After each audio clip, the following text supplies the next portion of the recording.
বাংলাদেশের মানুষ এই গণভোট কয়বার হয়েছে বলেন গণভোট? আর এটা কি খুব পরিচিত বাংলাদেশের মানুষের কাছে? এখন ভোটের টাইম সময় নিয়েও সমস্যা। আপনি গণভোট দিলেন, ভোটাররা ভোট দিতে গেল না, আলটিমেটলি কি হলো সেটাও কিন্তু আমাদের আন্দোলনটা হুমকির মুখে পড়ে। এবং জুলাইয়ের যে আত্মত্যাগ, সেটাও কিন্তু একটা ঝামেলা ভিতরে পড়ে যায়। এখন ভোটার নিয়ে যাওয়ার দায়িত্ব তো বাংলাদেশ সরকারের না, রাজনৈতিক সংগঠনের। তো রাজনৈতিক সংগঠনে আমরা যদি ভোটার নিয়ে যেতে ব্যর্থ হই, ইন্টারেস্ট কম হয়, আপনি করবেন কি?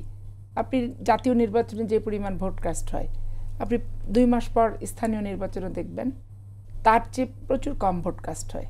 তাহলে মানুষের যে আগ্রহ উদ্দীপনাটা জাতীয় ভোট নিয়ে, ওই গণভোট, স্থানীয় নির্বাচন, এগুলো নিয়ে মানুষের কোনো আগ্রহ উদ্দীপনা খুবই কম।